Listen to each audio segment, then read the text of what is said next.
Hi, thank you for the introduction. Let me start with some background and motivation. So in flow visualization, we can use geometry representation to such as the integral curve to depict the flow pattern. In time-dependent or unsteady flows, we refer this integral curve as pathline. So to make it simple, you can think pathline as the path of particle moving over time. Although pathline can effectively depict the flow pattern, they may not be able to convey or capture the underlying physics of the flow. As you can see in this example, we have two similar pathlines.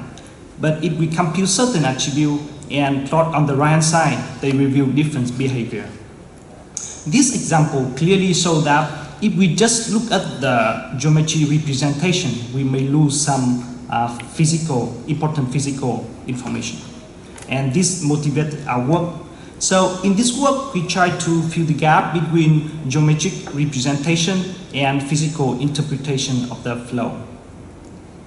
To address this problem, we propose to measure a number of relevant physical attributes along the pathline to help their characterization. The attribute value along pathline define a profile curve as we saw in this example. We refer this attribute profile curves as the time activity curve or TAC for short. By analyzing TACs, we hope that we can review the physical information with the pathline. So you may wonder, what are the physical attributes that we're talking about? Here are some of them.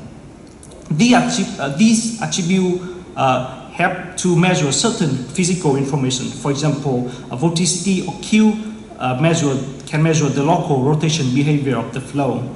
Diversion can measure the amount of flow entering or leaving a point.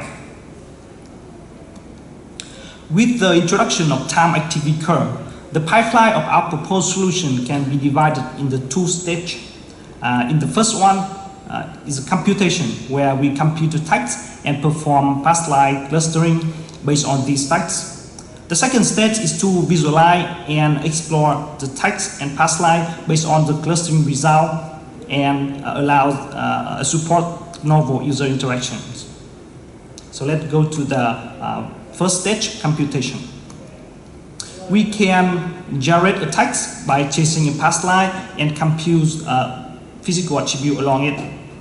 Once we have the text, we first decompose into smaller pieces. We call subtext based on the three primitive events, that is stable, descending, or ascending. Based on the text decomposition, we design a new distance metric that can effectively measure the difference between two texts. This metric takes into account of both temporal change difference via the correlation computation and the occurrence or magnitude difference between two texts. With the new distance metric, we can perform a number of operations on the text space, including clustering or pattern search. For the clustering, we choose to use hierarchical clustering because it provides higher accuracy. It can handle arbitrary shape of cluster and allow user to interact with the trees. The only drawbacks is about performance, so we implement the improved version of the ASC, which makes the algorithm run faster. Since text is the time series data, we want to analyze their behavior in different time intervals. So to achieve that, we split text into multiple temporal segments and perform hierarchical clustering. To decide the temporal cut, we use the density curve based on the split point from the decomposition step. Once we have the clustering result, we can visualize and analyze text behavior. For visualization, text can be overlapped each other, so we implement the edge bundling techniques to provide the abstract representation of the group of text. As you can see on the right-hand side picture, we can differentiate three clusters and see the change of each group of text. We also made some modification for the temporal result.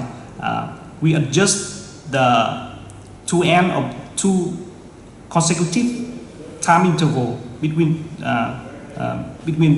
group of text, so that we can see smoother transition and see the splitting behavior as I show in this example.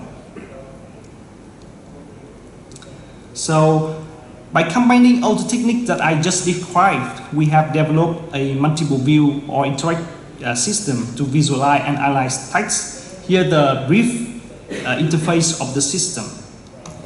We have used the system to analyze the vortex structure.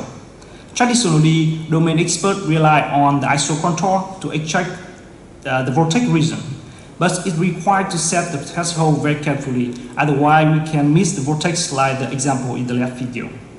In other hand, our framework can correctly identify 3 vortex regions and so the multiple layer structure of vortex region using the text compute by using a Q attribute without significant user interaction. With the temporal segmentation, our results show that we can detect the moment when the vortex ring impacts the world in the vortex ring simulation and automatically generate the cut at that time. Our system also can reveal the symmetry behavior of 2 groups of the Pathline which have the similar geometry representation. By looking at the text space, more interestingly, we see that there is temporal shift which is not known before in the 3D flow behind cylinder. By looking at the detailed view of particle advection, we can see that there are 2 groups of particles which move with different speed. So to conclude, in this work, we propose a visualization framework for analysis and exploration of geometric representation and physical interpretation of unsteady flow. The results showing different level of detail for flow behavior in both space and time, which facilitate data operation. The work have some limitation. The first one is about scalability due to the performance of the clustering algorithm. The second, we're trying to understand what the physical meaning of the temporal cut. We also want to apply this work to the more complex flow, such as the turbulence flow. So we're going to address these limitations in the future work. Last but not least, I would like to thank the funding source, NSF, to support the project. And thank you, SciVis reviewer and conference organizer to give me a chance to be here today. And thank you for listening. I'm happy to take a question. In the meantime, I just want to play a quick demo about the system so everyone can have the idea of how the system works.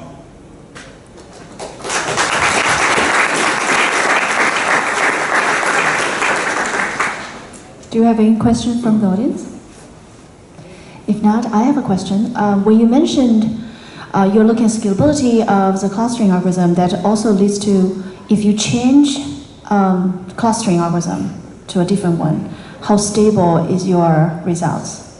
If we change the different cluster algorithm. If you change your clustering algorithm, what is the effect on your visualization result? Okay, so actually I prepare one of the slide for the clustering algorithm right here. I think the right hand side is our ASC clustering and the left hand side is the model-based clustering. So you can see that the model-based clustering prefer the magnitude difference rather than both the trends and the temporal difference. So you can see the difference in the right hand side. We can differentiate the text more clearer. So it looks like you could explore multiple algorithms as this fact, and it might be a good feature in your current system. Yeah. So I mean, we can try. We can incorporate multiple clustering into the system. That's fine. But based on our experience, we see that ISC provide maybe better result in all the experience that we have. All right. Yeah. Let's thank the speaker one more time.